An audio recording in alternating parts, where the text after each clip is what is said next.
Rafael Luis Brey de Obeid es profesor en Letras y abogado de la Facultad de Derecho y Ciencias Sociales de la Universidad de Buenos Aires. Abogado especialista en régimen jurídico de los recursos naturales y ambiente por la misma universidad. Doctor en Filosofía por la Universidad Abad Oliva de Barcelona y fue presidente de la sección argentina de la Sociedad Internacional Santo Tomás de Aquino. Profesor titular de Derecho de los Recursos Naturales y Ambiente en la UBA desde 1974. Académico de la Academia de La Plata desde 1999.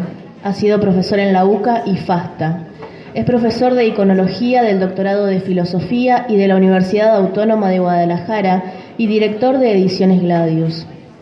Dirigió durante 30 años la evaluación universitaria argentina en el Ministerio de Educación Nacional. Actualmente es asesor de la Jefatura de Gabinete del Ministro de Educación y Deporte de la Nación Argentina. Fundador y director de Ediciones Gladius desde 1984. Fue rector de la Universidad Católica de La Plata del 2007 al 2012, luego rector emérito de la misma universidad. Asesor académico del Taller de Iconografía Bizantina Andriy Rublev. Expresidente de la Organización de Universidades Católicas de América Latina de 2013 a 2015. Fundador del Centro Cultural Guadalupano.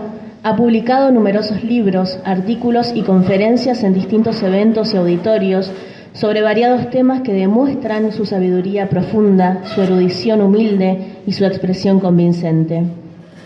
Entre sus libros podemos encontrar Imagen y Palabra, Política y Sentido de la Historia, Teología Política según Guaidán de Roussel, la obra del padre Alfredo Sáenz, Gladius 85, Gestión Universitaria, Legislación Fundamental sobre Recursos Naturales y Ambiente Humano Sustentable, Teoría General de los Recursos Naturales, Manual de Derecho Comercial en una edición conjunta con el doctor Daniel Roque Vitolo, entre otras 200 publicaciones.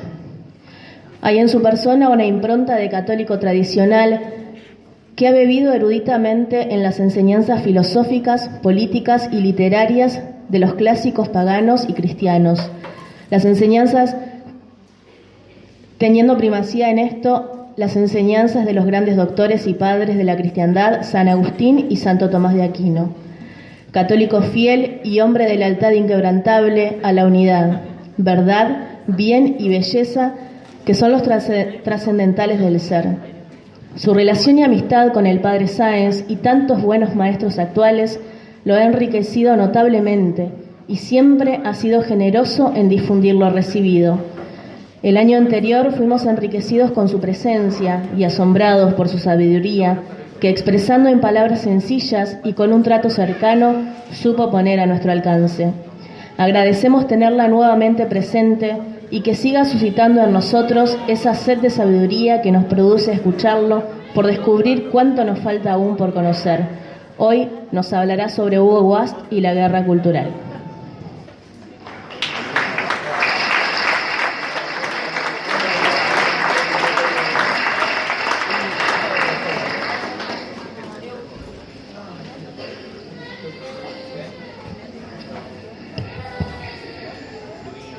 Para mí es un gran gusto estar de nuevo aquí. Considero que estas reuniones y estas jornadas son un tesoro del país, que hay cosas únicas acá. Por ejemplo, la atención. En ningún lugar de la Argentina la atención es más de 20 minutos. Acá tienen capacidad de atender 1 hora. Incluso los chicos de la primaria, el año pasado estuve en la inauguración de la biblioteca, Hugo Wast justamente, vine con la hija del prócer que vamos a presentar ahora, y los chicos de la primaria se aguantaron 2 conferencias de 1 hora y participaron de modo tal que se notaba que habían estado atentos en la conferencia. Lograr eso es bastante ya.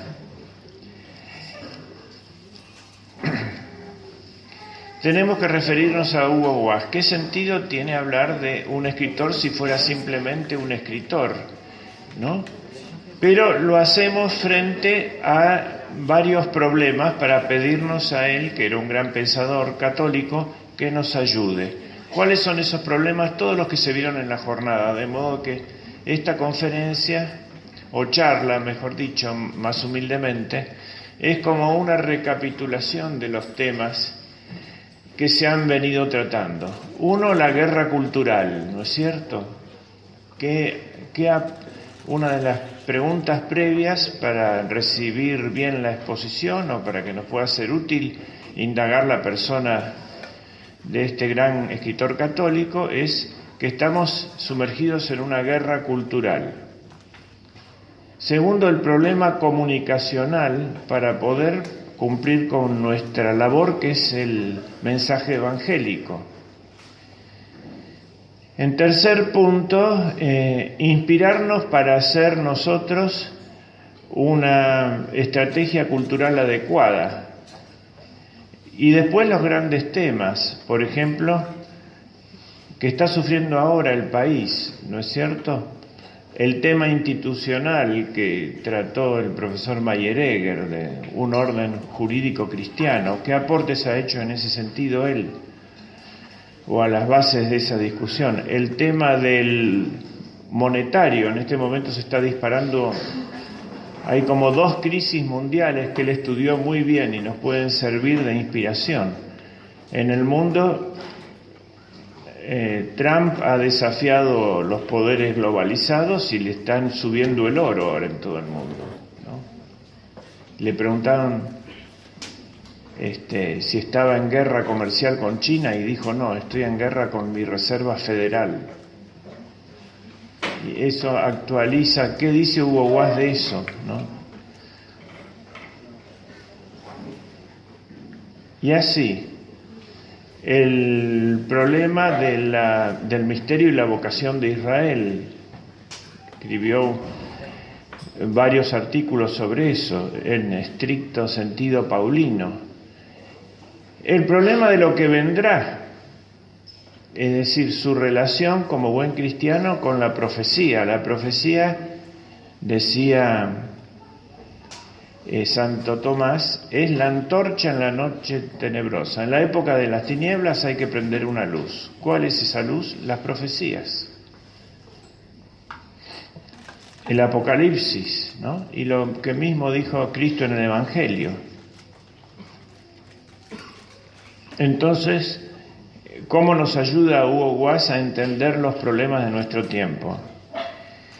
Quiero partir para el primero de estos temas con alguien que lo actualiza también desde el ataque, que es el fugitivo, el Día de la Virgen huyó del país, el señor, es decir, el 15 de agosto, Durán Barba, ¿no? Él se puede decir, a ver, ahí puse el discurso de él, pero pongámoslo en la imagen. No, la siguiente, hasta que aparezca. Ahí está. Riéndose de nosotros. Dirige un discurso a principio de este año a los políticos, orientándolos sobre los valores de la nueva sociedad y la guerra cultural. Y ahí dice que los políticos evitan referirse a los temas sexuales, les molesta, no los entiende. También dice que hay que terminar con la educación, hay que poner la educación sexual integral, que es la perversión masiva de la juventud argentina, y terminar con la educación en las virtudes de Hugo Guas. ¿No? La derecha falangista llama así a los que quieren mantener la inocencia de la juventud. Hay quienes creen dando clases de moral cívica en los colegios y haciendo una campaña de publicidad censurando el sexo. Los niños volverán a creer en la cigüeña, a leer a Hugo Guas y cultivarán la virginidad prematrimonial. Fíjense los objetivos: destruir la educación en la virtud, ¿no? Destruir la castidad de los jóvenes, Y dice que los jóvenes, los católicos quieren que los jóvenes sean ignorantes y virtuosos. Virtuosos, ignorantes, quiere decir inocentes en materia sexual. El conocimiento es la temprana perversión. Los valores se transformaron y ahora se pone más grosero porque es muy, aparentemente, para no decir catolicismo, dice cultura falocrática directamente, desplazada por otra feminizada. Ahora lo que importa son las diferentes preferencias sexuales. Me decía Monseñor Tortolo, el que defiende un pecado lo comete. Uno podría decirle viejo degenerado. Más pintarrajeado que el traste de un mono, fíjense. Diversas preferencias sexuales, ¿no? Han aparecido drogas sintéticas. Este es el plan, la legalización de la droga. Han combatido la droga, pero está el doble. Hay el doble de represión de la droga. Se deprimía un 20%, pero antes había 100 casos, ahora hay 200. Es decir, que ha aumentado. ¿Y qué es lo que viene? Destruir la figura de Dios, que es la autoridad paterna en todo. Eso es. Un odio terrible, no ya contra el sentido, sino contra el Padre.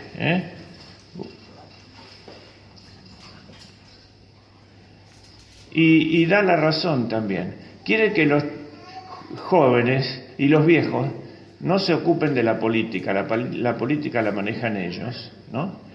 Sobre todo el tema de la deuda externa, que también habló acá el profesor Giuliano, y que estén más preocupados, discúlpenme la grosería, por el sexo del vecino. Total, al gobierno le sale gratis eso. Entonces le pagan a la juventud y a los no tan jóvenes con carne de prostíbulo para mantenerlos entretenidos mientras saquean el país. Los jóvenes están más interesados en controlar el embarazo que en la postura de su gobierno frente a la deuda externa. Es una vida más erotizada que los antiguos, más libre, más promiscua. Es lógico que temas como los anticonceptivos, el SIDA y el aborto les interese más. Eso es lo que tiene que alimentarse la juventud, de esos temas. El oscurantismo sexual, le llama la castidad, está destinado a desaparecer. Y se ríe así. Nuestro Señor maldice a los que se ríen, como Durán Barba. Después de las bienaventuranzas están las maldiciones. Y es: ay de vosotros los que estáis hartos, porque padeceréis hambre. Ay de los que reís, porque lloraréis. ¿Cuáles son los próximos objetivos? Que los vamos a sentir ahora, en todas partes. La guerra social del empleador con los empleados, porque el empleador representa la cultura falocrática, dice asquerosamente el señor que era el mentor del presidente de la República. Dentro de la escuela, maestro contra los estudiantes. Es represivo el maestro. Y dentro de la familia, la desconstrucción es doble, de los padres contra los hijos y del marido contra la esposa. Oigámoslo a sí mismo. Las mujeres impregnaron nuestra cultura con sus valores y la gente rechaza la violencia del marido con su esposa, de los progenitores con sus hijos, del maestro con los estudiantes, del empleador con los trabajadores. Es decir, destruir todo rastro de la figura de la autoridad, o sea, de la figura del padre, ¿no?, en toda institución humana. Bien, pero la idea central de él, cuando tiene que crear una idea plástica, es destruir el mundo de Hugo Wass. por lo tanto, conozcámoslo para ver en qué nos puede defender. El siguiente, ya la primera imagen.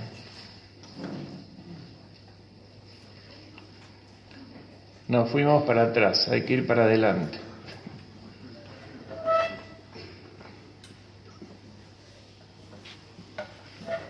Para adelante, la primera imagen, ahí está. Vamos a ver rápidamente los antecedentes familiares, porque como vemos, uno de los objetivos que quiere atacar es la familia, sin duda. Era una familia patricia, cuyo verdadero apellido era Betancourt. Y el antepasado más notorio era Martín de Betancourt, que dio el origen al apellido Martínez de Betancourt. ¿Quiénes eran estos personajes? Bueno, eran caballeros normandos que habían estado en la conquista de Inglaterra en 1066, en la conquista de Jerusalén con Godofredo de Bouillon, en la Guerra de los 100 Años, y Jean de Betancourt, segunda imagen. Este señor fue contratado por Enrique III de Castilla para conquistar las Canarias en el año 1402, casi un siglo antes del descubrimiento de América. Lo que iba a ocurrir ahí iba a ser arquetípico después de la conquista de América. Las islas, que eran un conjunto de islas canarias, estaban asoladas por los piratas que iban ahí a robar gente para hacerlos esclavos, tanto los bereberes del norte de África como los genoveses y muchos pueblos. Entonces el rey de Castilla decide conquistarla y empieza, antes de ser un lugar real, dirigido directamente por el rey, mandar un adelantado, que fue Jean de Betancourt. Jean de Betancourt conquista la isla, era conocido como el navegante, el siguiente. Y el siguiente, ahí están los barcos de las crónicas. Conquista las islas rápidamente, ven que viven la subsistencia, les resuelve el problema económico, poniendo industrias de azúcar que después vendrían a América y de vinos, que era lo que hacía él en Francia. Y se le desata un problema en España, tiene que ir a Castilla a defender sus títulos y deja a su segundo. Había un rey que estaba por hacerse cristiano, el rey Guardafia era el jefe nativo. Y cuando Jean de Betancourt gana en Castilla, ellos aprovechan para restablecer el tráfico de esclavos. Lo anulan al rey, que era bueno, el rey Guardafia, y los traidores de su séquito, con el traidor del lado normando, vuelven a hacer todas las maldades anteriores. Vuelve Jean de Betancourt, los castiga a estos dos, vuelve triunfante, confirmado por el rey de Castilla, y gana, pero se da cuenta que su triunfo político y económico y todo eso es efímero, sino el problema es mucho mayor, es el problema sobrenatural, y decide tomar medidas sobrenaturales, porque es un rey cristiano.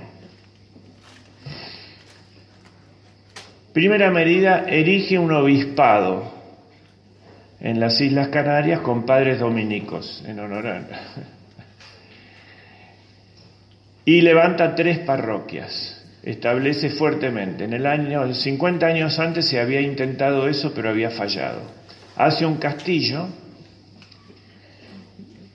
como solían hacer siempre los normandos, y después lo llama al rey Guardafia y le dice: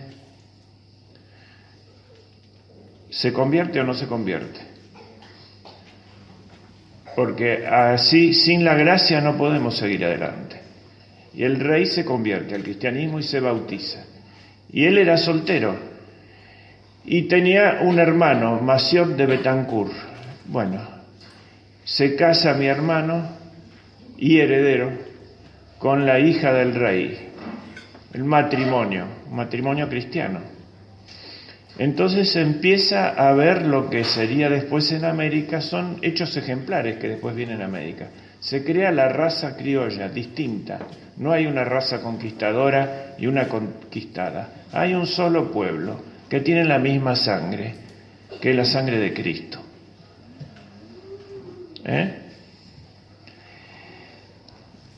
Esto me parece muy interesante porque después nos va a ayudar a explicar los rasgos de la vida de Hugo Guas. Siguiente. Bueno, ahí está el casamiento con la princesa Teguise. Siguiente. Y acá están estos dos cuadros genealógicos que indican otras ramas de la familia de Hugo Guas. Descendía también de Jerónimo Luis de Cabrera, el cual descendía de Alfonso el Sabio, ¿no? Y hasta su padre se llamaron Martínez de Betancourt, por Martín de Betancourt. Los Martínez de Betancourt se casaron con los descendientes de Cabrera, Argüello, familia Argüello. Y vino entonces el siguiente, Zenón Martínez. Este era el padre de Hugo Guas, que se llamó Martínez. Tenía parentesco con todos los reyes de Europa, era pariente de él.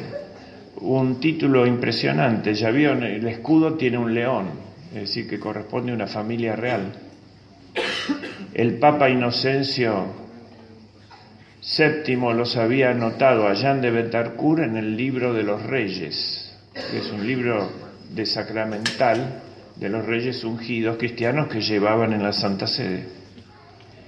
Pero Zenón Martínez dice que él se llama Zenón Martínez y que a él le gusta la nobleza, pero que en la tradición hispánica la nobleza es más por los méritos propios que por el linaje.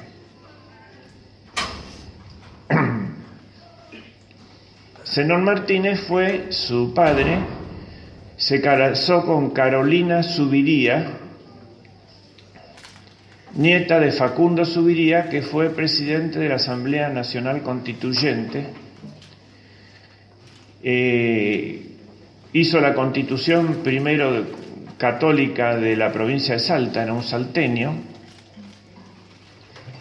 y fue el primer presidente de la Corte Suprema después de la Constitución Nacional del año 53, que funcionaba acá en Paraná, murió en Paraná, Facundo Subiría, y escribió un libro muy importante que se llamaba El principio religioso como elemento político, social y doméstico, no el principio de soberanía popular. Preparó una constitución católica en el 53, pero Urquiza impuso la alberdiana. Entonces, él aceptó esa presión, pero se quedó como redactor y agregó los principios católicos de la Constitución. Que es, primero, la conversión a los indios, que aparece como de los indios al Evangelio, que aparece en las facultades del Congreso. Eso es la Constitución, ese es solo principio, porque es el justo título de España en América. El justo título de España en América viene por la necesidad de evangelizar, era un imperio misionero. Eso que fue cortado en el año 94, ¿no? Con la reforma del 94, y con eso se serruchó, digamos, la legitimidad total de este Estado que está satisfecho de su propia ilegalidad. Los otros, la confesionalidad del presidente católico, el sostenimiento del culto, y sacó de la Constitución toda palabra que fuera democracia y partido. En la Constitución del 53 no están esas palabras. Y puso en el preámbulo que Dios es la fuente de toda razón y justicia, ¿no? Igual la Constitución quedó con algunas cosas malas, por ejemplo el relativismo, que termina disolviendo todo, porque dice, esto puede ser cambiado en todo o en parte. Ahí está puesto el principio relativista. Pero de todas formas, el nieto iba a tomar muy presente estos puntos para establecer la religión católica en las escuelas. Bien, terminamos con el tema de la familia, ¿no? Y acá sacamos una primera conclusión. Familia y tradición histórica en una guerra cultural es fundamental. Segundo punto, los años de formación. Estudia con los padres escolapios en Córdoba. ¿Qué pasa con Martínez Zuviría? Carolina Zuviría, su madre, muere y Zenón Martínez se vuelve a casar con Margarita Gálvez. Entonces tiene del primer matrimonio son los Martínez Zuviría y del segundo los Martínez Gálvez. Era pariente de Manuel Gálvez, también un gran escritor de origen santafesino. Pero él es llevado a Córdoba, donde vivía la abuela Rosa Cabanillas, para que lo críe como madre.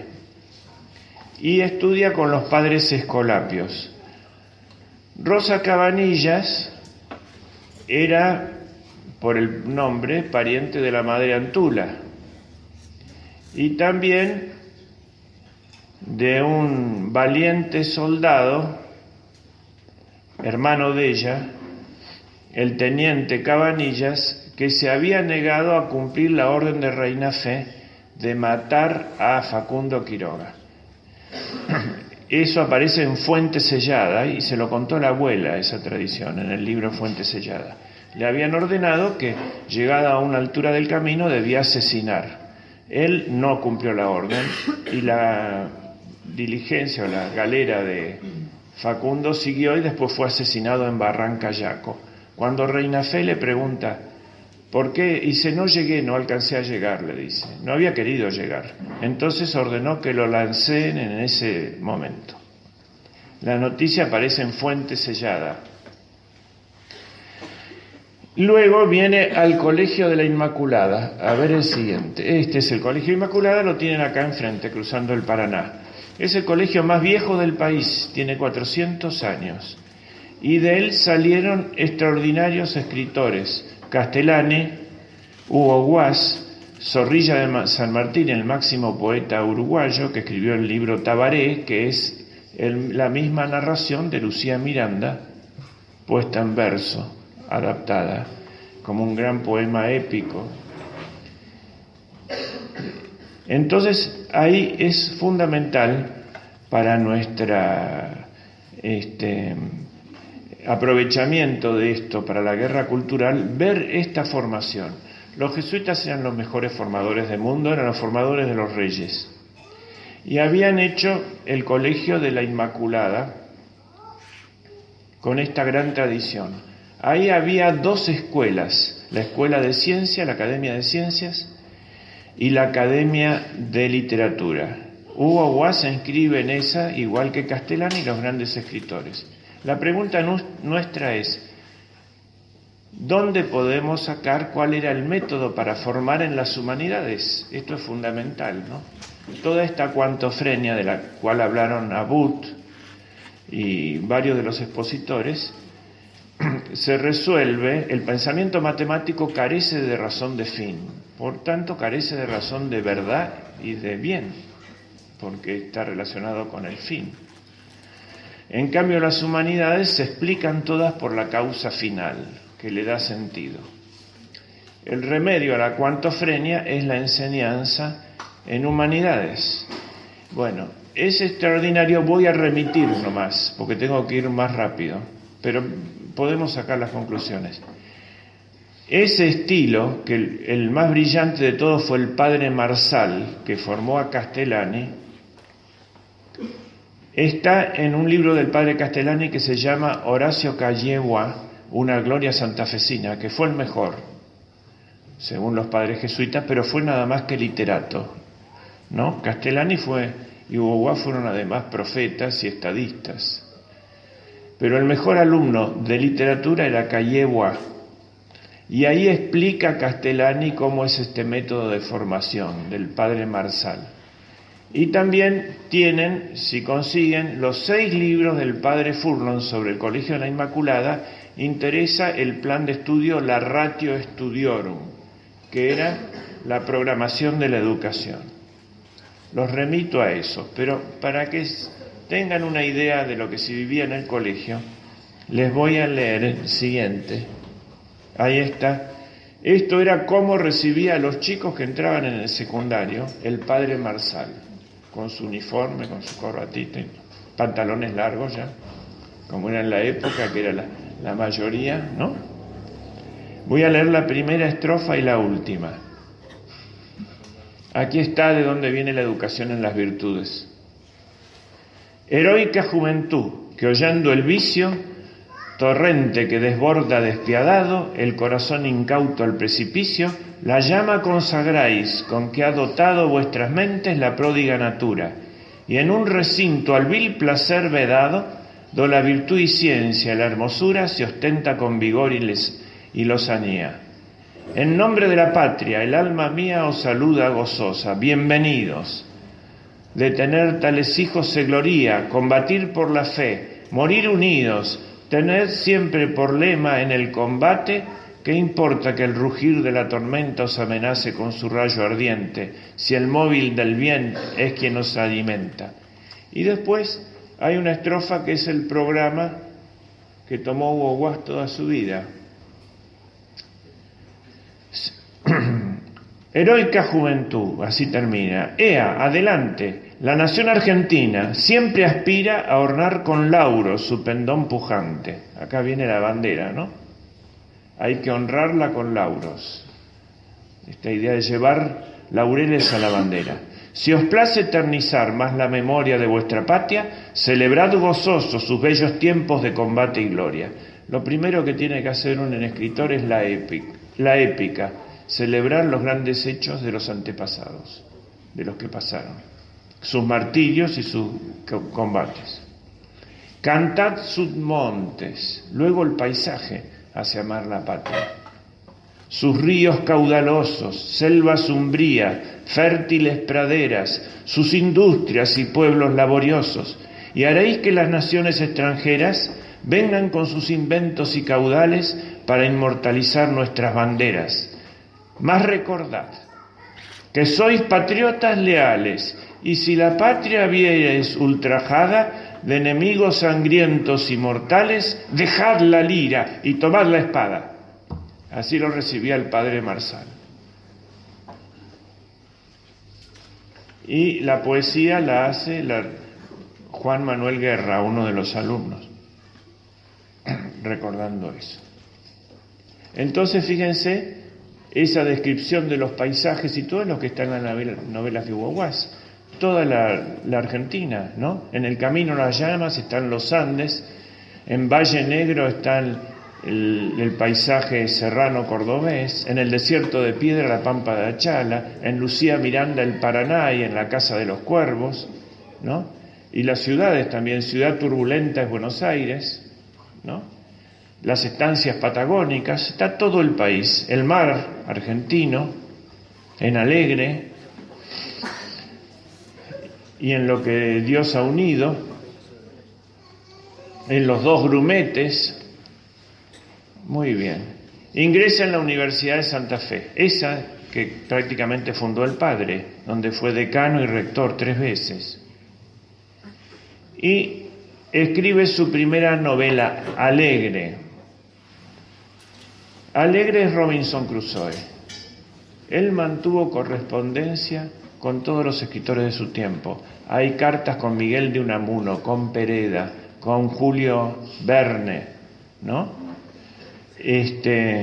Y Robinson Crusoe, él toma como personaje a Viernes. Recuerdan que estaba Robinson Crusoe solo en la isla y después salva de unos caníbales a un negrito que es Viernes y es como su discípulo. Muy bien. Hugo Guas hace su propio Robinson Crusoe, pero en lugar de centrar en la figura del blanco, utiliza la figura del negrito. Y es el mar, el paisaje. Y se recibe de abogado y se doctora en Derecho. Pero aquí hay un problema. Le rechazan la tesis. ¿Por qué? porque dice que del liberalismo que crea la cuestión social y crea un Estado totalitario va a venir el comunismo. Todavía no existía el comunismo. Es 10 años antes de la Revolución Rusa.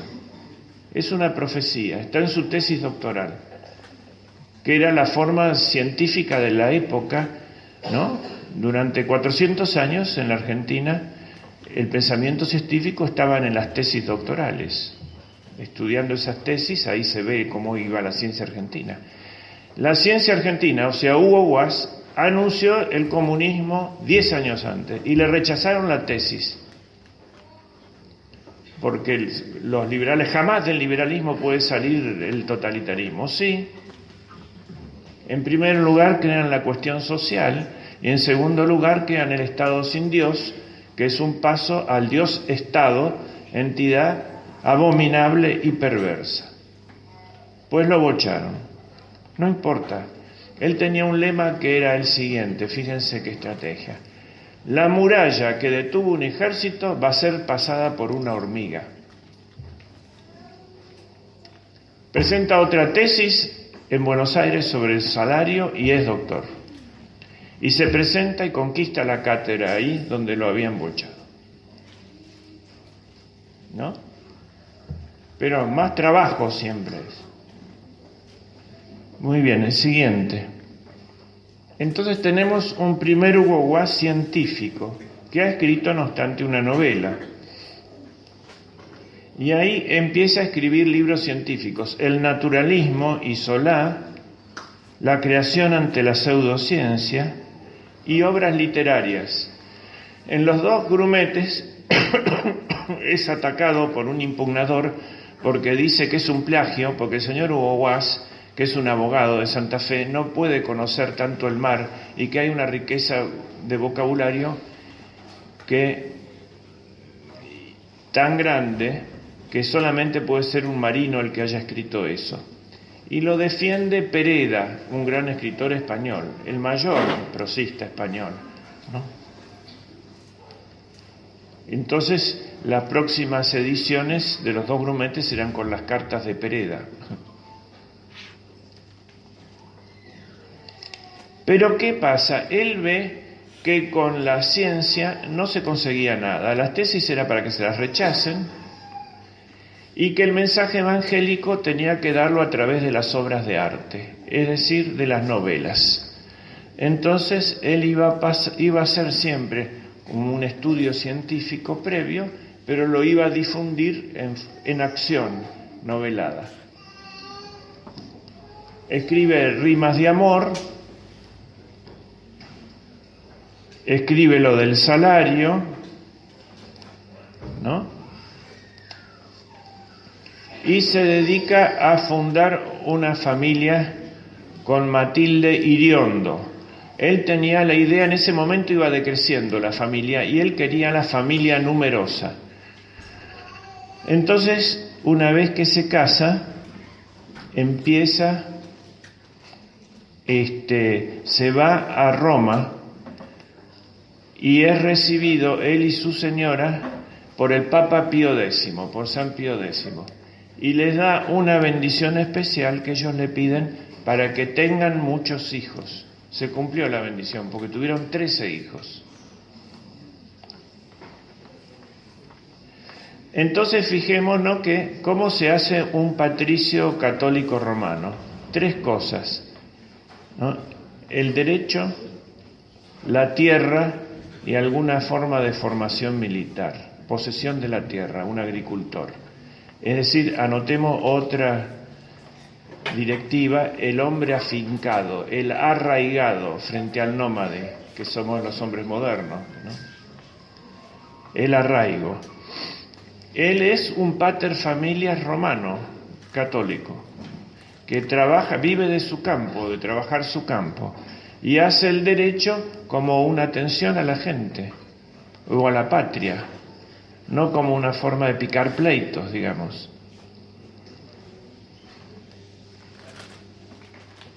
El campo se notará muchísimo en las costumbres, en las creencias, en el lenguaje, en los trabajos, en las diversiones.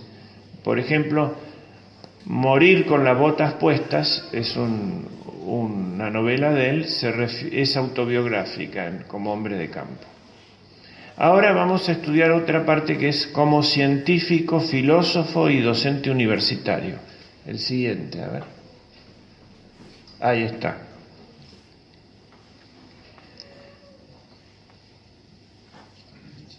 Bueno, en la Cátedra de Santa Fe es profesor de sociología. Publica un tratado de sociología en capítulos, como científico, que sale en la revista Estudios. Yo lo pude recuperar, ¿no? Pero en las obras completas hemos editado solamente la narrativa, no las obras científicas.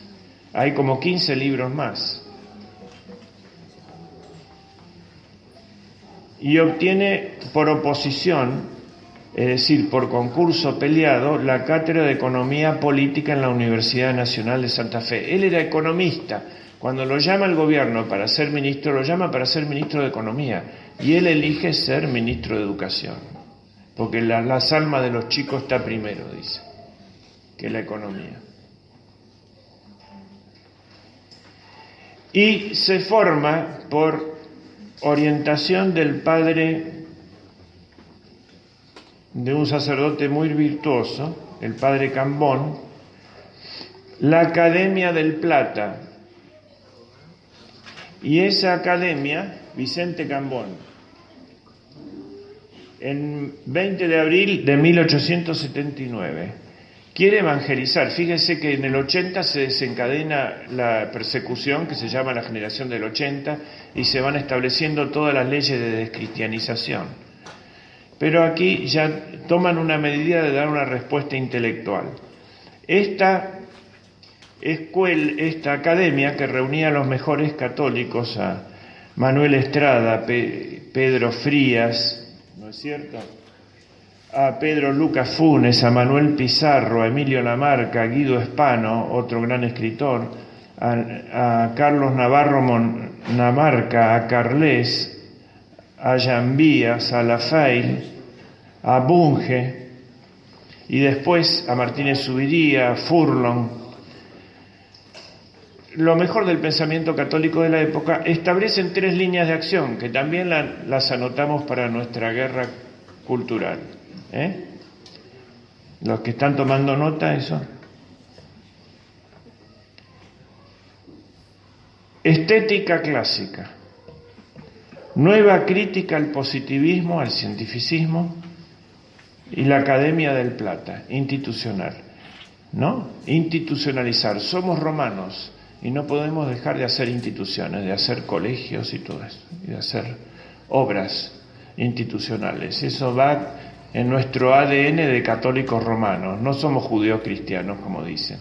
Judíos cristianos era la iglesia de Jerusalén, que era de cultura judía y eran católicos. Santiago. Nosotros somos católicos romanos, ese es nuestro nombre. Y griegos, como dijo el Monseñor Aguer, los griegos y bueno. Le encargan a Calixto Oyuela que haga una estética según Santo Tomás, como base para una revolución artística, porque iban a evangelizar a través del arte. Una crítica al positivismo a Joaquín Legarza, y la institución que iban a tener era la Academia del Plata. La Argentina no tenía academia, las academias nacionales fueron contraataques masónicos para anular la influencia de esta, que es la primera academia del país y que existe. Muy bien. Los primeros escritos del científico fueron A dónde nos lleva el panteísmo de Estado. Los reseña muy bien Caturelli en la historia de la filosofía. El naturalismo y Solá, la evolución frente a la pseudociencia, la defensa de la vida, son todos premonitorios de las grandes batallas del siglo XX y XXI. La vida,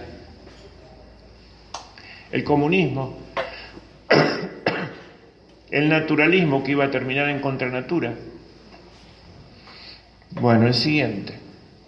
Ahí está la tesis rechazada. No lo voy a analizar, porque no tenemos tiempo. pero sería el siguiente y el siguiente, que dice la labor de las academias. Realizó el Hugo Guas científico una intensísima labor en las academias. Fíjense la capacidad de trabajo.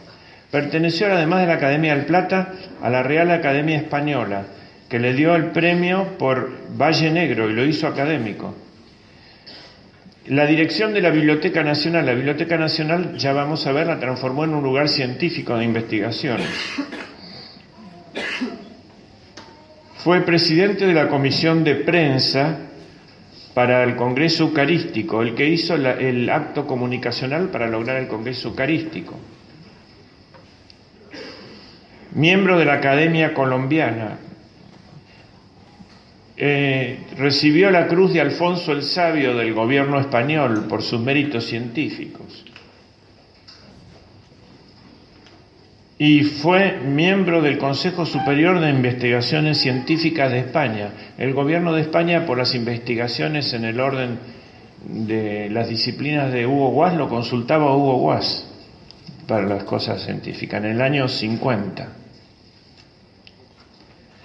Fue el mayor proveedor de palabras a la academia, al diccionario académico, ¿no? Palabras referidas a los paisajes, a la botánica, a Hispanoamérica, a lugares, ¿no? Y eso aparece en sus obras. Por ejemplo, en Valle Negro, cuando la anciana va a la huerta a buscar yuyos medicinales, está la peperina y el poleo y el cedrón. Es toda una clase de botánica práctica de una farmacia de ahí. Cómo va armando los remedios, Entonces, enriqueció mucho la lengua. ¿Por qué? Otro asunto. Las palabras nos llevan a la realidad. Entonces, él llevaba la realidad argentina, del paisaje argentino, de los árboles argentinos, de los animales argentinos, de los remedios argentinos, de la historia argentina. Llevar a la realidad. Todo este mundo virtual que explicó Jordán ayer es una fuga de la realidad, por fugarse del autor de la realidad, que es Dios. Y además interesa no solo la tremenda riqueza del vocabulario, sino la construcción de la frase, ¿no? Eso es fundamental, y por eso difundían los libros en Norteamérica, porque era la mejor forma de corregir la dislexia. Es la construcción de la frase. Primero el sujeto, después el predicado. Dentro del predicado, primero el verbo, después el objeto directo, después el objeto indirecto, ¿no? Después los complementos circunstanciales. La frase, que es donde han reducido nuestro idioma con el WhatsApp, son del orden de la esencia, porque son sustantivos nomás. Cuando aparece el verbo, aparece la realidad. Cuando aparece el verbo, entramos en el orden de la existencia. Se repite lo del verbo encarnado, la palabra humana. Cuando habla de sustantivos, está en el orden de la esencia. Cuando aparece el verbo, ahí estamos diciendo algo del orden de la existencia. Es un contacto con la realidad. Eso fue suprimido del lenguaje del WhatsApp. Porque el pensamiento que nos llevan es grupal, es como actúa el hormiguero. Piensa la colmena, no piensa el individuo. Quieren amputar el intelecto agente propio y crear un intelecto agente colectivo, como en Averroes, ¿no? El algoritmo, que después termina en el algoritmo maestro que gobierne todo el pensamiento a través del sistema computerizado. ¿Cuál es la solución? Esta frase bien hecha. Esta es la parte científica. Bueno, el siguiente. La siguiente imagen, la del político. Ahí está. Esa es una caricatura, Hugo Guas, y la otra imagen es de Lisandro de la Torre. Fundaron el Partido Demócrata Progresista. Hugo Guas fue diputado nacional y fue candidato a vicegobernador. El gobernador era Lisandro de la Torre. Voy a ser muy breve con esto. Hay una correspondencia de 250 páginas. En un punto dado, Lisandro de la Torre atacó la religión Entonces Hugo Guas renunció al partido y a todos, ¿no?, la acción política, y se retiró, pero nunca rompió la amistad con él. Siempre le mandó sus libros y el otro los suyos. Incluso cuando fue el gran debate de las carnes en el Congreso, que asesinaron a Bordaberry, el asesinato en el Senado, Hugo Guas estaba leyendo el libro Lisandro. Estaba leyendo en el Congreso eso, como para enterarse de lo que estaba pasando ahí delante de sus ojos. La correspondencia publicó un trabajo, una síntesis de eso, Víctor Luis Funes. Bueno, deja la formación del partido y cuando sale electo va a Buenos Aires. Buenos Aires era, para los católicos del interior, Babilonia. Así ya lo había dicho uno de los primeros escritores en el año 1600, ¿no? Peregrino en Babilonia, no sé si fue Elías de Tejada, ¿no? Es una de las primeras obras literarias argentinas. Es de un cordobés que llega a Buenos Aires y escribe que era un peregrino en Babilonia. Y Hugo Guas también tiene eso, pero cuando lo recibe ve la ciudad turbulenta, ciudad alegre, ahí está diagnosticada, que gira en torno a un político de tipo piripitifláutico, que haría escuela, ¿no?, un chanta, que es el doctor Vieites. La pintura de Buenos Aires es lindísima, de la época eso, pero él hace otro punto más, el diagnóstico de lo que va a cambiar. ¿Qué hace? ¿Resentimiento provinciano contra el poder porteño? No. Hace un diagnóstico cuidadoso de Cristiano y él va a poner esa ciudad, que algunos dicen que es Babilonia, en estado de gracia. Da en el año 20 el primer paso para el Congreso Eucarístico. ¿Recuerdan? A los problemas sobrenaturales, la apostasía, por ejemplo, remedios sobrenaturales. Pero esta vez no es como el abuelo antepasado Betancourt, bautismo, ¿no?, para sacar el pecado, y matrimonio para fundar una nueva sociedad, sino que había que usar un poder mayor, la Eucaristía, que era una cosa reverenciada en Buenos Aires desde el origen. Estaba la Cofradía del Santísimo Sacramento, con los González Guerrico, estaban ahí desde hace 400 años. Y la fiesta de Corpus era muy importante, pero él va a utilizar eso para que no sea una procesión aislada. Era la llama, pero él la va a abrir hasta que sea una hoguera. ¿Cómo? La muralla que no pudo superar un ejército la va a pasar una hormiga. Manda a Domingo Cullen y al padre, un sacerdote santo franciscano, a trabajar en Europa para que el Congreso Eucarístico sea aquí. Perdieron varias veces, en el 30, porque estalló la Revolución. Desde el 20 hasta el 34, que el cardenal Gomay Tomás, primado de España, le dio el apoyo y se consiguió hacer el Congreso Eucarístico, ¿no? Esa ciudad turbulenta y ciudad alegre de 1920, en el año 34 va a decir: la ciudad está en estado de gracia, ¿no? 500.000 hombres comulgaron, 700.000 niños, fue algo extraordinario. El siguiente.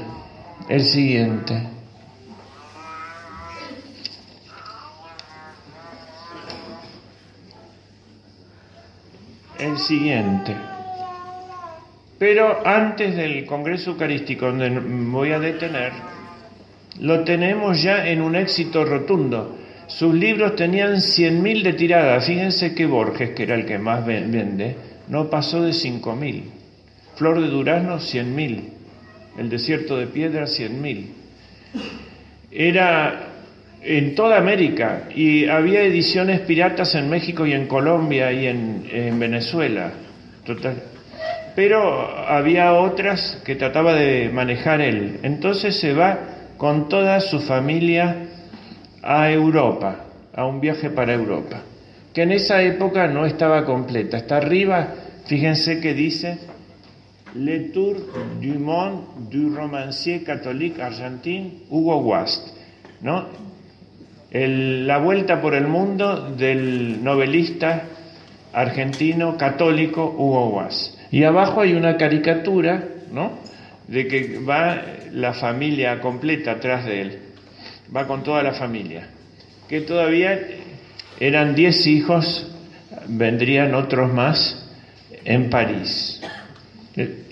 El siguiente, ahí está el Hotel Lutecia, donde paró en París, y todo un piso pidió para alojarse con sus 10 hijos. Ahí estuvo 2 o 3 años, y recorrió toda Europa, y escribió sus novelas, algunas novelas ahí. Otro de los viajes de estos viajeros, y escribió un trabajo muy importante cuando estaba acá la Revolución del 30. Había un problema de la convertibilidad, oro, y igual que en la época de la Rúa con el 1:1, pero era con oro. Y Irigoyen no atinaba. Y en todo el mundo había una crisis mundial. Él la vio de París con ojos de profesor de economía política y escribió un artículo sobre la Revolución del 30 desde allá. Y ahí explica la teoría cualitativa de la moneda, que después pone en acción en el libro Oro, novelado, ¿no? Ese mismo diagnóstico sirve para el señor de la Rúa y para ahora. Está pasando lo mismo. Es el problema de la moneda, ¿no es cierto? La falta de política monetaria. Él, por supuesto, hace un informe científico como primero para él, y después para el público lo presenta en acción de la novela, porque era la forma de llegar. Acá está con Monseñor siguiente. Viaja por España 15 días acompañando a Monseñor de Andrea.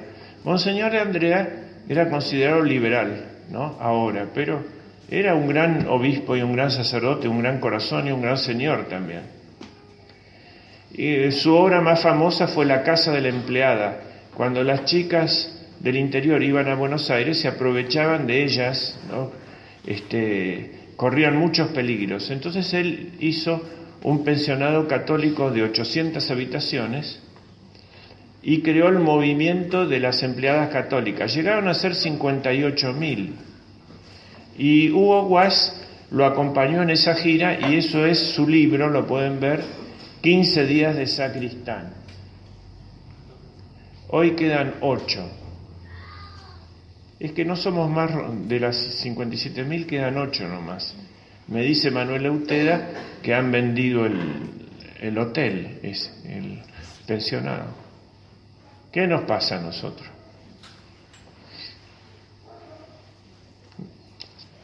Bueno, siguiente. Fíjense, las obras de la iglesia estaba viva. El viaje por Estados Unidos, ahí está.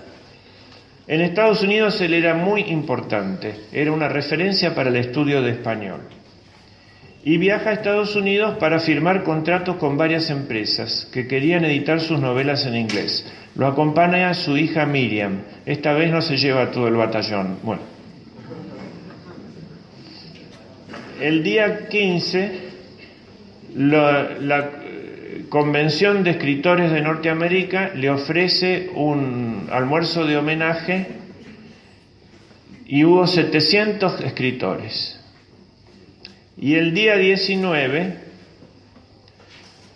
lo invita el presidente de Norteamérica, Calvin Coolidge, que era un profesor de literatura, un humanista, y estaba muy interesado en la obra de Hugo Wast. Entonces lo invita. Aquí es cuando sale de ver al presidente con el embajador Spill, de ver al presidente de Norteamérica. En Norteamérica 2 estados adoptaron sus obras para enseñar el castellano, el de Texas y otro más, creo, y 80 colegios con los cuales tenía contacto él. El siguiente. Miren, ya el batallón tenía 13. La última nenita ahí, esa es Madelón, que estuvo acá inaugurando la biblioteca y que nos va a contar cosas importantes. Y manda muchos saludos. El siguiente, la biblioteca, es decir, en el año 54 había conseguido y era, la Argentina quería volver, no, desde esa época hasta el 54, a la familia numerosa, ¿no? Todos querían tener muchos hijos. Y era el ejemplo de Hugo Guas y de otros que habían hecho esa campaña de la familia numerosa. En el 54, con la pelea con Perón y el establecimiento del divorcio, en la Argentina empezó el ataque fuerte. Fíjense que el plan de él era la familia, la educación, bueno. Vinieron los ataques fuertísimos contra la familia y se implantó por primera vez el divorcio, que después fue anulado. Director de la Biblioteca Nacional.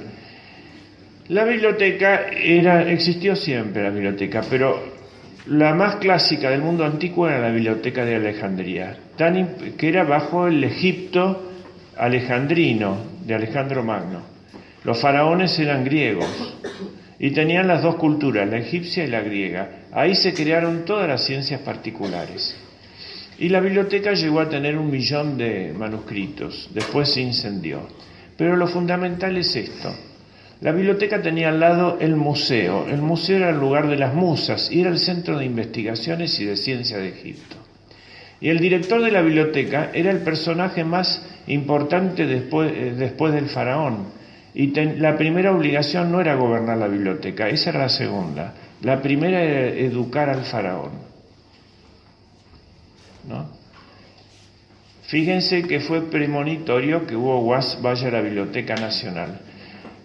La hizo él a partir de lo que había antes, pero en la época de Borges, por ejemplo, entraban 200 libros por año, y cuando entra Hugo Guas, como no había presupuesto, le quitan la mitad de la plata de que recibía el director anterior.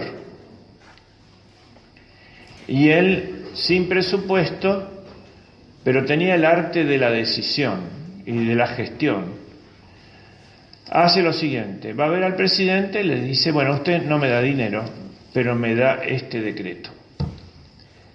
Toda repartición argentina, nacional, provincial o municipal, que edite un libro, un folleto o cualquier cosa impresa, tiene que mandar 100 a la Biblioteca Nacional. ¿Esto lo puede hacer? Ya está hecho, está impreso. Sí, le dice. Bueno, con eso organizó el canje y mandó a todos los centros culturales de Europa más importantes todo ese material, específicamente, ¿no? Lo que era de agricultura, lo que así. Lo que era de historia, los lugares de historia. Entraban en la biblioteca 30.000 volúmenes por año. Y pasó la Biblioteca Nacional de 200.000 libros a 750.000, medio millón de libros. No había lugar.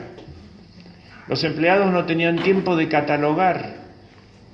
Entonces creó la sala de investigaciones, el museo del faraón, ¿no?, que era el lugar de la inspiración de las musas. Escribió la revista y después, como en París él había hecho muchos contactos, cuando era la Guerra Civil Española, saqueaban los monasterios y los conventos y todo lo de España y llevaban los incunables, los manuscritos, las primeras obras a Francia y las vendían. Él fue a comprarlas. Las primeras obras de la literatura española están en nuestra Biblioteca Nacional. Las compró Hugo Guas. De esos libros privilegiados, de esos medio millón, hay 10.000 que son piezas únicas.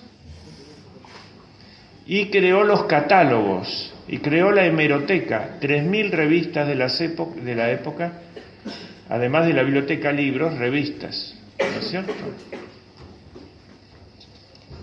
En ese momento, entonces, siendo director de la biblioteca, lo nombran ya. La Iglesia Universal establece que el Congreso Eucarístico va a ser acá, la Iglesia Católica. Entonces lo designan para manejar el gran hecho comunicacional de preparar el Congreso Eucarístico, presidente de la Comisión de Cultura y de Prensa. El siguiente. Ahí tenemos el triunfo del Congreso Eucarístico. Fue un hecho extraordinario, ¿no? Se convirtieron.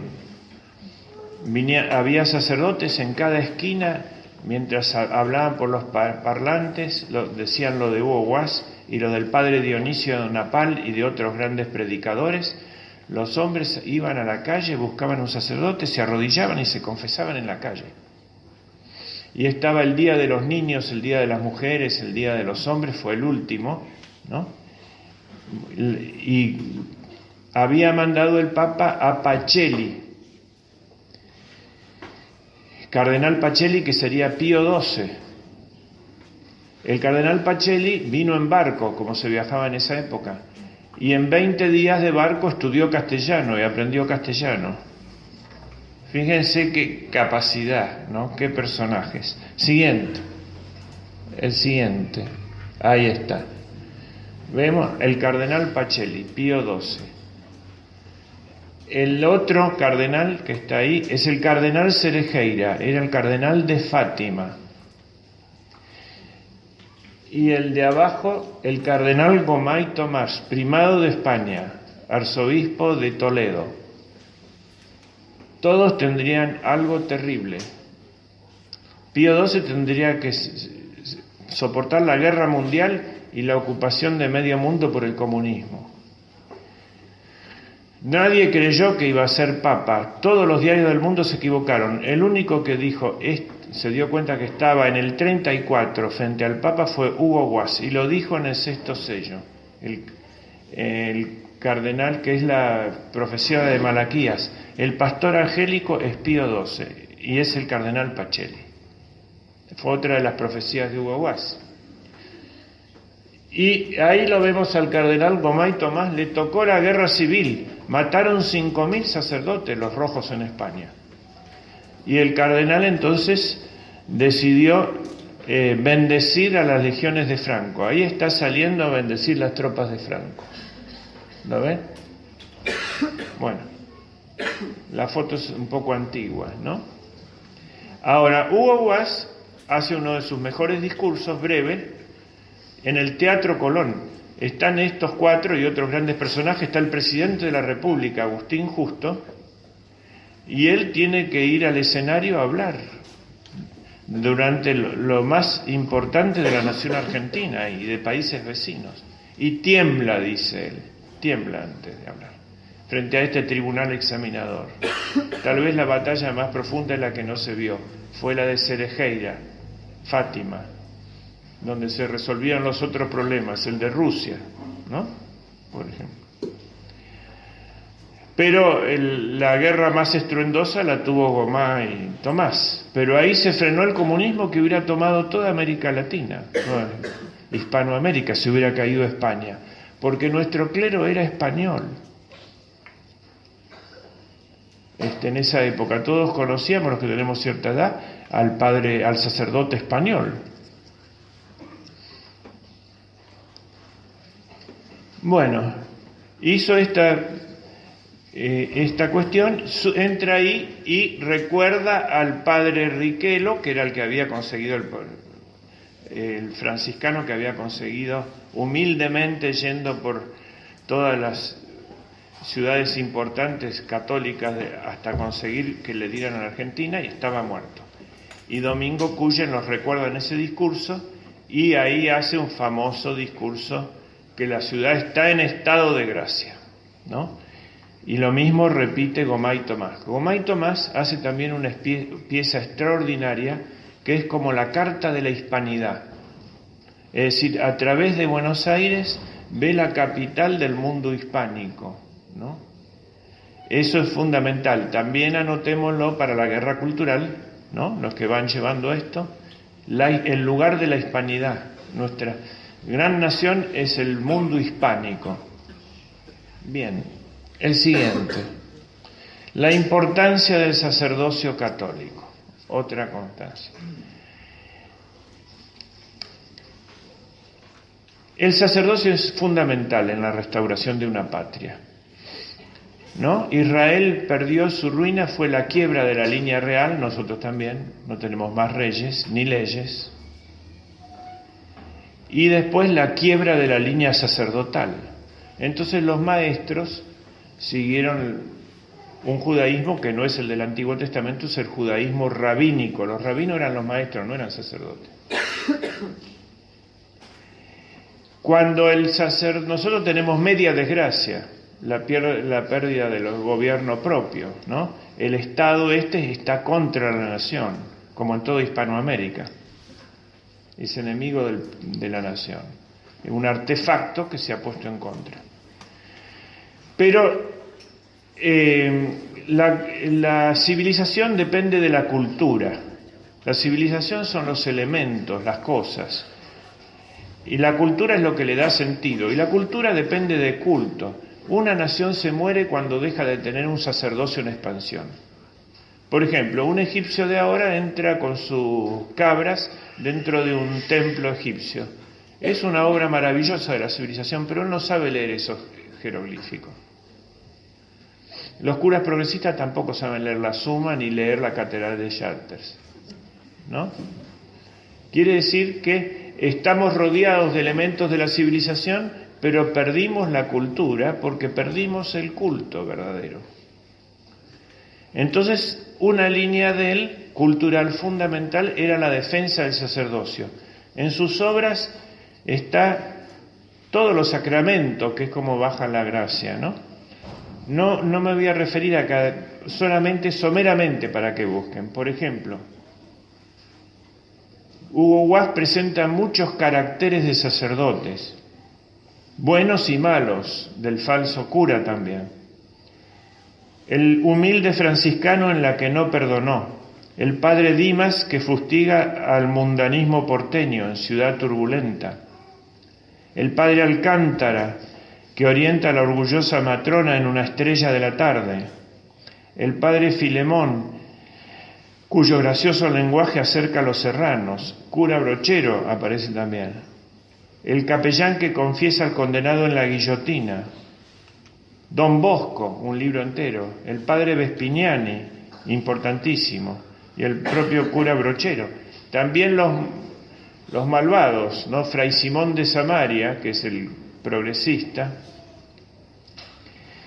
y el arzobispo Cochito, que se hace una cuádruple tiara de zafiros, esmeraldas, rubíes y diamantes, zafiro azul por la fe, rubíes rojos por la caridad, esmeraldas verdes por la esperanza, y la virtud suprema que todas resumen todas las virtudes, la corona de diamantes que significa la democracia. Ahí está el discurso, ¿no?, del fariseo actual.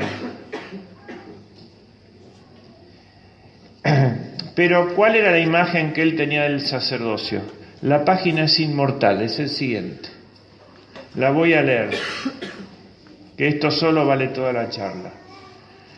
Le piden hacer una campaña por la difusión de las vocaciones y escribe esta página que es brillante y tal vez lo mejor de él.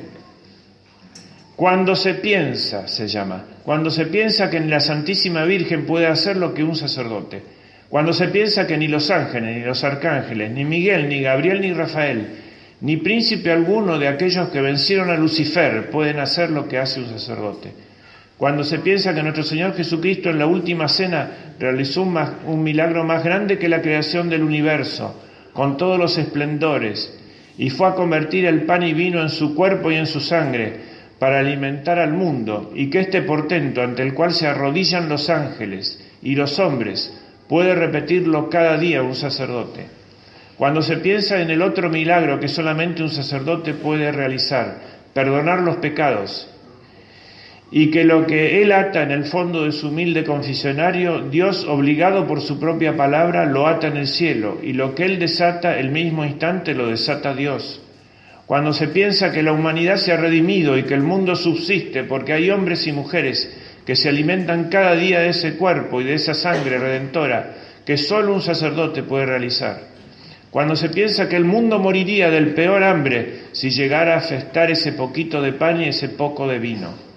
Cuando se piensa que eso puede ocurrir porque están faltando las vocaciones sacerdotales, y cuando eso ocurra se conmoverán los cielos, estallará la tierra, como si la mano de Dios hubiera dejado de sostenerla, y la gente gritarán de hambre y de angustia, y pedirán ese pan, y no habrá quien se los dé, y pedirán la absolución de sus culpas, y no habrá quien los absuelva, y morirán con los ojos abiertos por el mayor de los espantos. Cuando se piensa que un sacerdote hace más falta que un rey, más que un militar, más que un banquero, más que un médico, más que un maestro, porque él los reemplaza a todos y ninguno de ellos lo puede reemplazar a él.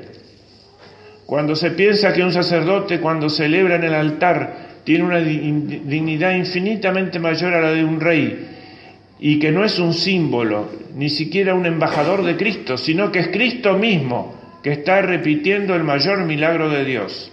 Cuando se piensa todo esto, uno comprende la inmensa necesidad de fomentar las vocaciones sacerdotales.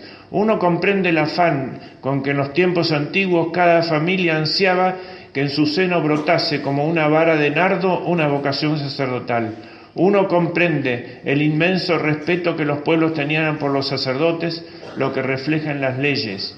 Uno comprende que el peor crimen que puede cometer alguien es impedir y desalentar una vocación.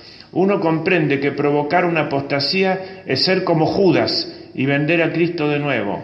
Uno comprende que un padre o una madre que obstruyen la vocación sacerdotal de un hijo es como si renunciaran a un título de nobleza incomparable. Uno comprende que más que una iglesia, más que una escuela, más que un hospital, es necesario un seminario. Uno comprende que dar para construir o mantener un seminario es multiplicar el nacimiento del Redentor. Uno comprende que para dar y costear estudios de un joven seminarista o novicio es allanar el camino por donde ha de llegar al altar un hombre que durante media hora cada día será mucho más que todas las dignidades de la tierra y que todos los santos del cielo, pues será Cristo mismo, sacrificando su cuerpo y su sangre para alimentar al mundo. Este era Hugo Guas.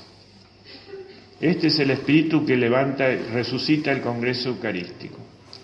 Entonces, el sacramento como signo máximo. Hay una jerarquía de signos. El signo es lo que remite a otra cosa, ¿no?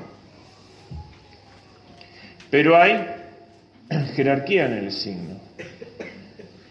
El gesto es el signo menor, que indica simplemente un estado de ánimo y no tiene valor simbólico. Es una señal, indica un estado de ánimo y nada más. No sabemos a qué objeto. Si yo digo hago así, saben que quiero algo, ¿no? Pero no saben si quiero la jarra o la gorra o el bastón o la lapicera.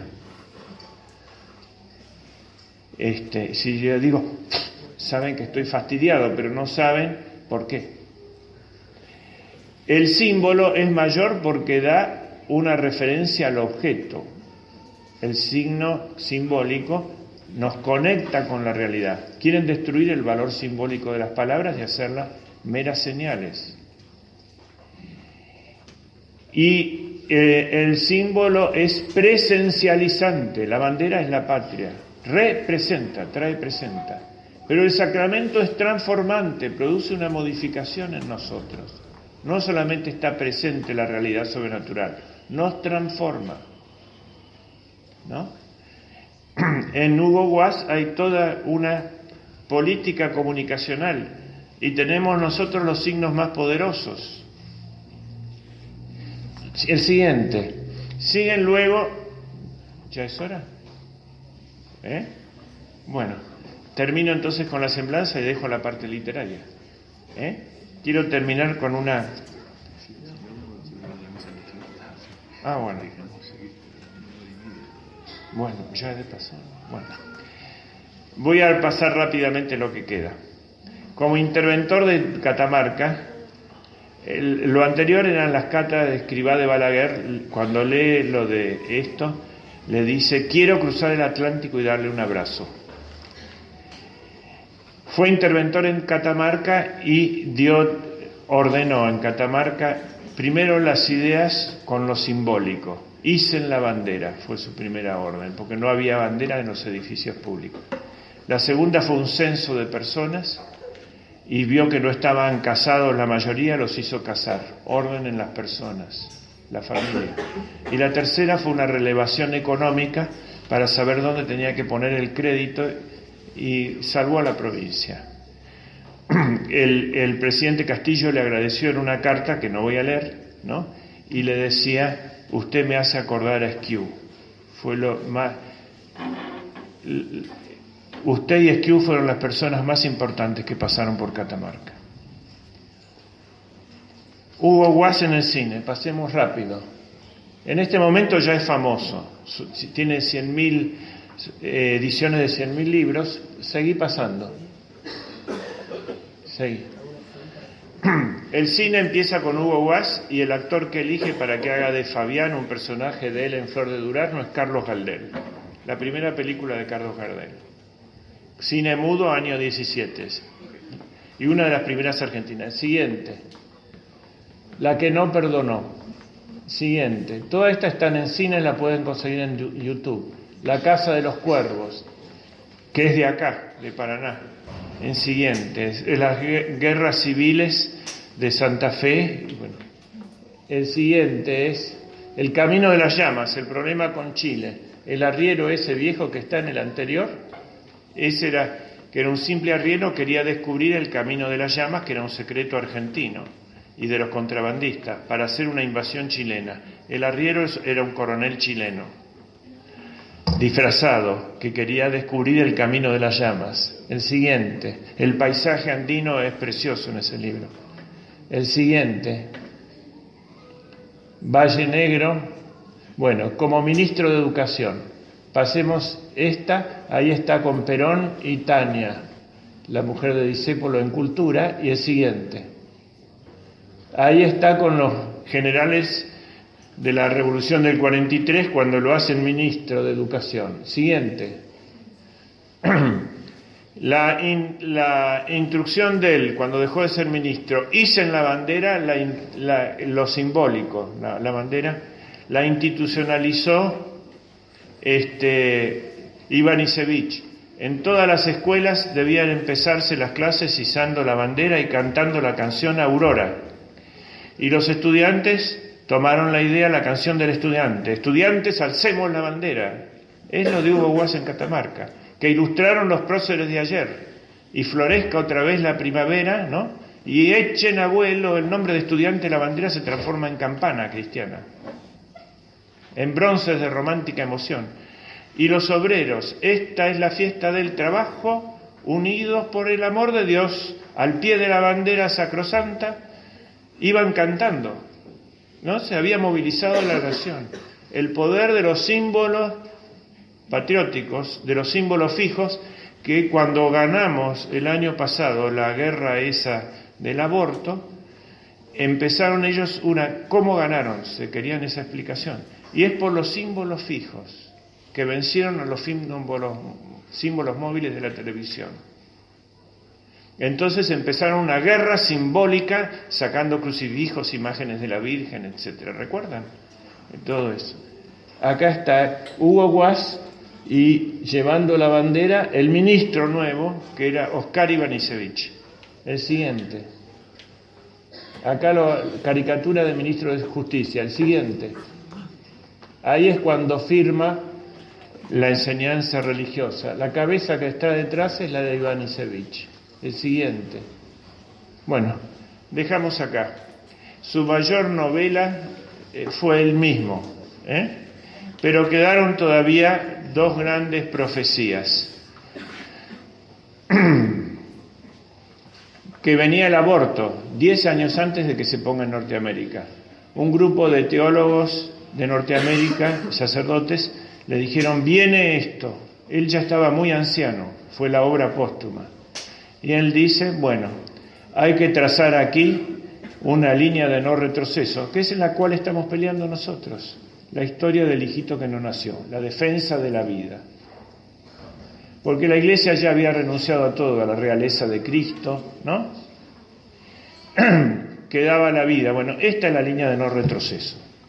Y la trazó él con la historia del hijito que no nació. Y año 10, que es el tema político, pero ya ha sido tratado muy bien, ¿no?, por Mayeregger, etcétera, la soberanía popular, etcétera. Saavedra, con su decisión, hizo el 25 de mayo, no Moreno.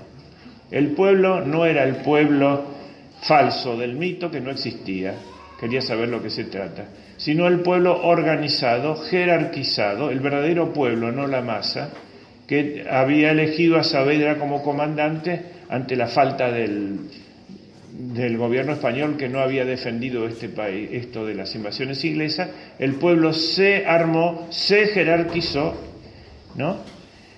Y fue la decisión de Saavedra la que hizo el 25 de mayo como comandante en jefe. Y fue la decisión de San Martín la que hizo la independencia en el Congreso, una orden de San Martín la que produjo el Congreso de Tucumán, ¿no? Entonces, eso era el pueblo para él, ¿no es cierto?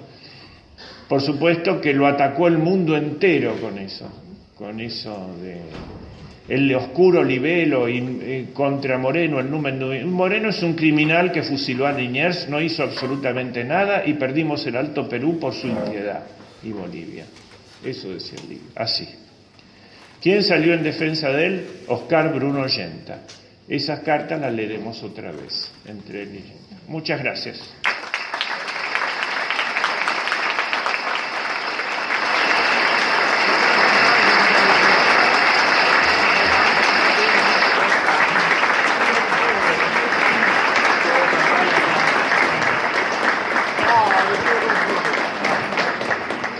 Lamento tener que hacer el papel duro de limitar lo que es la actividad de nuestro maestro, nuestro amigo generoso, siempre dispuesto. Basta que insinuemos que venga y ya está dispuesto a hacer lo que necesitemos. Y no puedo disimular su pasión por la verdad, su deseo de comunicarlo, y si sigue, hasta las 3 de la tarde lo seguimos escuchando. Pero como empiezan a sentirse el olorcito al asado, nos complica, nos crea un conflicto existencial, o sea, es decir, la carne y el espíritu en conflicto nos tensiona. Pero no deja de quedarnos ese apetito por la verdad, ese deseo de desenterrar este tesoro oculto que Hugo Guas, tan escondido, tapado por el enemigo, y que el fervor, la inquietud de Rafael nos lo comunica. O sea, bueno, ahora comprar las obras de Hugo Boss, a ponerse a leer y a llevarlo a cabo en la práctica. Rafael, muchísimas gracias por tu ejemplo.